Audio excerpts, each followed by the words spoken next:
UEFA gives Chelsea a special award to celebrate them being the first team to win all European club trophies. Hmm, what does this mean? Hello there, guys, and welcome back to the 6 Yard Banter, your front row seat to the Premier League's top six drama with a Chelsea twist. Here it's Chelsea first and rivals next. So, guys, it's kicked off fully. Like it's really kicked off. News pouring out left, right, and center. You all thought yesterday's news briefing was a lot. Today it's chaos everywhere. News from Chelsea linked to Fermin Lopez to Xavi Siomns, Tottenham trying to attract deal, Chelsea back in the Champions League, Liverpool deciding to go full on to complete the signing of Alexander Isak and McGuire, and so it's just been a lot. It's just been a lot, and I really hope that you guys will stick around to the end of this video because it's a lot. But first, we'll start with the simple and then we'll pick it up from there, one after the other. So, guys, stick around. Now, let's start with Chelsea back in the Champions League. Today, Chelsea was awarded by UEFA for winning all the trophies therein to win in Europe, from the Champions League to the Club World Cup to the Europa League to the Conference Cup to the Youth and everything. Only Chelsea has done it all.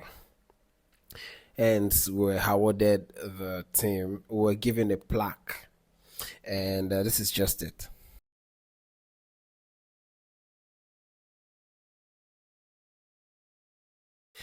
So this is what it says. UEFA gives Chelsea a special award to celebrate them being the first team to win all European club trophies: Champions League, Europa League, Conference League, Super Cup, Club Winners' Cup, Youth League.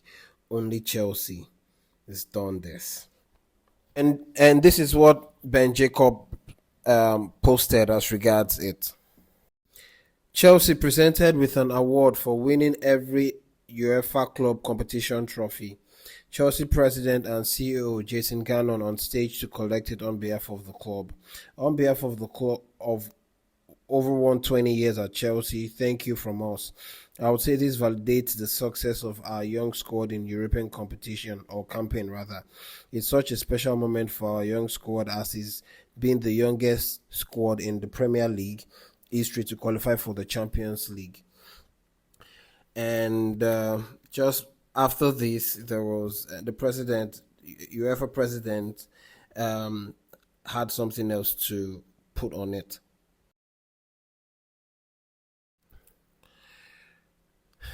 UEFA's message on the award handed to Chelsea: a legacy built on passion, perseverance, and pride. You see, when we look at these few words from the UEFA president, it just goes to show that even if people or lots of fans out there, and that this cuts across every facet of the footballing world, Chelsea is still recognized. We might be the underdogs, Chelsea might be most hated and all that, but there's just something about Chelsea that quite a lot of teams and opponents really appreciate, and and today, at the at a night like this where they've been awarded or given something like this, an award like this, it just goes to show that what everything that Chelsea have done over the years, none of them has ever gone unnoticed. And I just want to use this medium to say big thank you to all the legends and players that have made Chelsea and gotten Chelsea to where they are through sweat and blood and everything that they pour out on the field and off the field. So it's an opportunity that this young lads have now, and I hope that they will take on the baton fully and take up the responsibility to represent the club as best, even more than their predecessors have. So on to the next one. The Champions League draw is finally out. The Champions League draw is finally out, and it just feels so good to be back in the Champions League tournament again. It's been how long, guys? It's been like forever where we get go into a competition where we have to go toe to toes with the big boys. And now we're up again. The draw that Chelsea's having, the teams that Chelsea is going to be up against is just it's just exciting. Talk about Bayern Munich, talk about Barcelona, talk about Napoli, talk about Ajax, Karabag, and so on. And like, wow, this is just the league face of it, and it's kicked off. I mean, you cannot ask for anything beside more than this, and it's so nice because you're going to be seeing our boys go up against I mean Barcelona. I mean, we've always wanted to have a revenge against Barcelona, and now we're going back to the Allianz Arena to face Bayern Munich in their stadium where we won the Champions League. Do you guys remember that? Bring Bayern Munich on. We won Bayern. Oh wow, this is so nice. And then I'm already imagining the sound, the Champions League's anthem, and play again, and wow, we are the champions. This is so lovely. Anyway, I'll read out to you the teams that Chelsea are going to up against, and PSG, mind you, PSG are in a group of death. I wouldn't be surprised if PSG don't make it out to the next round, but I believe that one way or the other they're going to crawl out. But it's so tough. The group that PSG, the teams that PSG is going to be facing in the league phase of the Champions League. Anyway, let's read out the players, the team Chelsea are up against. So yeah, Chelsea will be playing Barcelona, Bayern Munich, Benfica, Atlanta, Ajax, Napoli, Pafos, and Karabag. Chelsea will be playing home to Barcelona. That's a revenge. Then go away to Bayern Munich. Then home to Benfica. Then away to Atalanta. Then Ajax. Then Napoli. Then Pafos.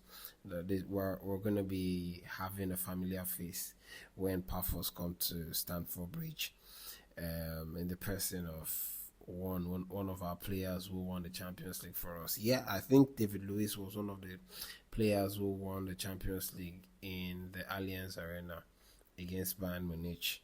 David Luiz. And we have Karabag. We've played Karabag before, so I don't think Karabag would be one tough team. But I expect that the rest of the teams there in Napoli, Atalanta, Benfica, Ajax, Bayern Munich, and Barcelona, especially Barcelona, will be fun and exciting. Like I just cannot wait. It just feels like we should just scrap the international break and just head straight into the Champions League already. Anyway, yeah. So let's talk about PSG for a little. So PSG are going to be facing Bayern Munich, Barcelona. Bayern Munich at home, Barcelona away, Atlanta at home, Leverkusen away, Tottenham at home, Sporting Lisbon away, Newcastle at home, Atletico Bilbao away. This is just one tough, tough, tough group. Good. I wish PSG all the best, but I still one part of me feels like the one where they're gonna find a way to crawl out of it. I mean, I I think they will find a way around Newcastle. I think they'll find a way around Atletico Bilbao. I don't know if they'll be able to beat Tottenham because I must say Tottenham are playing quite really, really well. They look very structured and organized. And we're talking about Bayern Munich. And are they playing against Barcelona?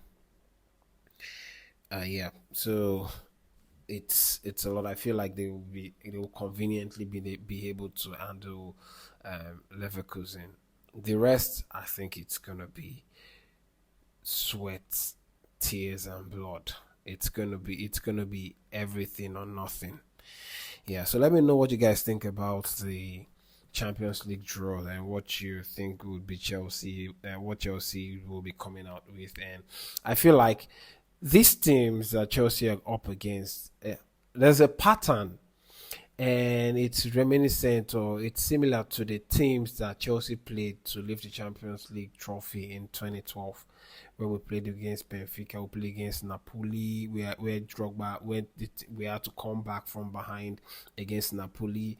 The days of Edison Cavani and Lavezzi, if you guys remember, and then we went one man down against Barcelona and all that. So it just feels like it's about to. Do you think? I feel like the Champions League trophy is coming out to Stamford Bridge. Anyway, I don't want to jinx it. Let's just enjoy it one game at a time and not to jump the gun. Now that's that about that. Now let's talk about transfer. And guys, it's a year we go finally for Alejandro Garnacho. So Fabrizio posted that Alejandro Garnacho to Chelsea is a year we go. Deal done between Chelsea and Manchester United. Garnacho only wanted Chelsea and will sign 7 years deal at the club for a fee close to £40 million. And I'm happy for him. And speaking about Manchester United, I think Man United should just liquidate. They should just fold up, because how do you lose to Grimsby and you're gonna say that the players are not good enough if you cannot beat just Grimby? I don't know what other team you feel like you're capable of beating. I mean, you lost to Grimby. You're even you lost to Grimby 9 or 10-9 on penalty shootout. How do you play penalty shootout? Go on penalty shootout against Greenby. Greenby.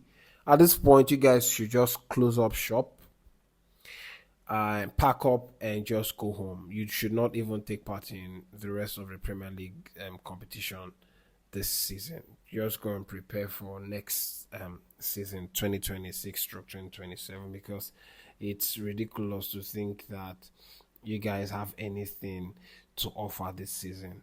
This is just after assembling an attacking trio of Sesko, Cunha, and Mbuemo, and then you still have Bruno Fernandez and the likes, and you guys are still struggling. You had a full team, and you people could not just beat Grimby, and then you're gonna say the players are not good enough.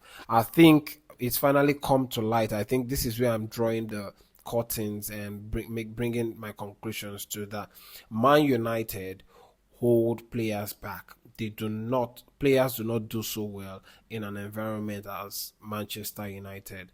When you see players like McTominay being nominated for Ballon d'Or, you have players like Sancho, even though he did not set the roof on fire, or he didn't set the ceiling alight, it played decently when he left Manchester United and played for Chelsea for the duration of last season.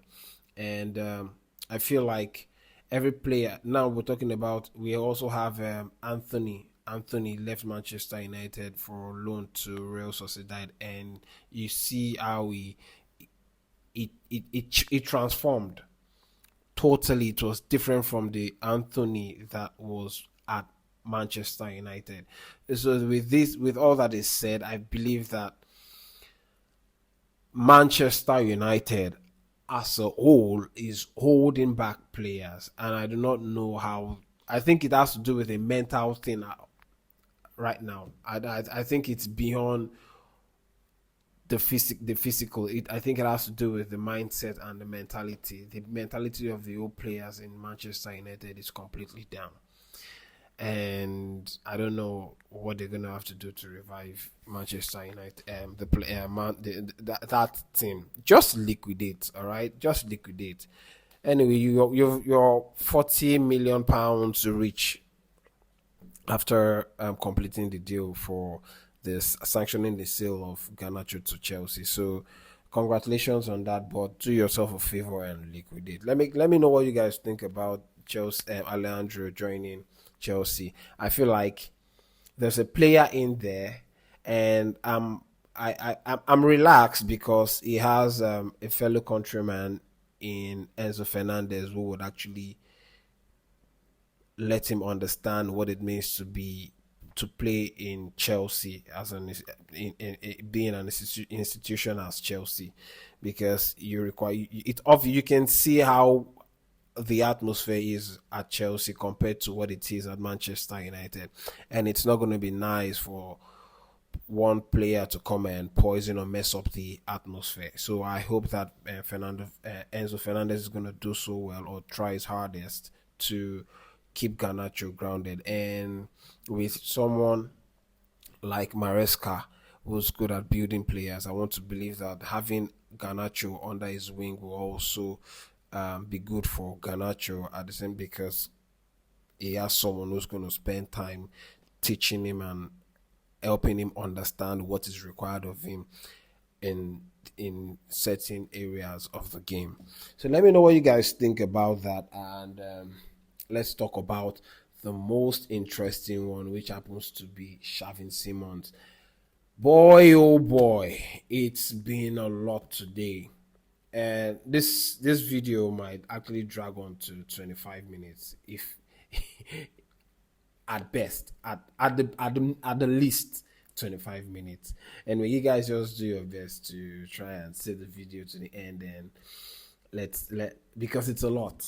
This transfer window is a soap opera. It's a action movie. It's everything. It's WrestleMania. This is a derby between Tottenham and Chelsea for Xavi Siomns. Anyway, let's go as far back as early in the day. So I mentioned in my video yesterday that it's been kicking left, right, and center, and I felt like the link between Chelsea and Fermin Lopez was like a smokescreen. That the main uh, focus or priority was to get Garnacho in, and then full attention will be on Xavi Siomns. But today, it's been a whole lot. From one news outlet to the other, from Fabrizio Romano to Florian Plettenberg to and Ben Jacobs, to just a lot, and we're gonna try as much as possible to analyze them, and I'll give my take, and we'll see. So let's just try and take them one after the other. Earlier on today, Xavi Siomns was released from RB Leipzig to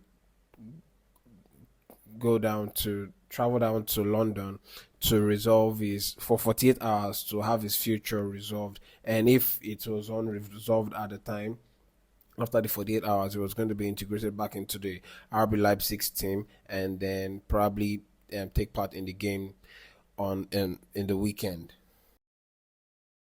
So all this went on last night. All this one went on all through the day, and I I think that Chelsea is just gonna get Xavi Simmons deal done. Okay, I still strongly believe that Chelsea will get. Oh no no, Chelsea! I know Chelsea just did not do that. They did not break my heart. Oh god damn it! Chelsea has walked away from Xavi Simmons deal. Exclusive, Tottenham agreed £60 million, euro, 60 million euro. Oh god damn it! God damn it! No, no way, no way! Oh god, go ah ah. Okay, well, looks like Chelsea has walked away from the deal. It's a year we go soon, as revealed by Fabrizio Romano for Tottenham.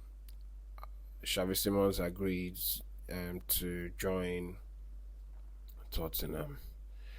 Oh, what is the problem with Chelsea? Why do they always have to end up breaking one's heart? They give you a bit of hope and then they end up messing it up on the long run. Why? I'm also looking forward to Xavi Simmons in Chelsea. Ah, anyway, this is crazy. This is really, really crazy. Anyway, that's it, guys. Xavi Simmons to Tottenham is definitely happening. Chelsea has obviously walked away from the deal, and it's a year we go soon. Looks like they'll be going for Fermin Lopez or someone else. Apparently, looks like I feel like it looks like there's gonna be someone else, and they're putting their trust in Kendrick Pyers as well. So yeah. Anyway, I wish Xavi Simons. How do you make a player wait all summer for you and then you end up? How do you bottle it to Chelsea and to Tottenham? Tottenham of all clubs. My only explanation is that probably Chelsea did not really fancy getting Xavi Simons. They definitely have to be someone. Oh man, jeez. Anyway, that's all we have for tonight or today. Do look out for my videos. My video for man, I'm messed up. My head is messed up already. I'm so disappointed. Anyway, that's all I have for you guys today.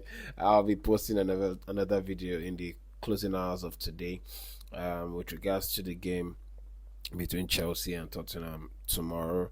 Don't forget to like, subscribe, and comment on everything that has been talked about and what you think about the deal finally going in favor of Tottenham. Until then, it's Chelsea first. Nah, it's tonight. It's Tottenham winning Chelsea in the derby against for Simmons. I feel like crying. Anyway, until we meet again, it's Chelsea first and rivals next. Peace.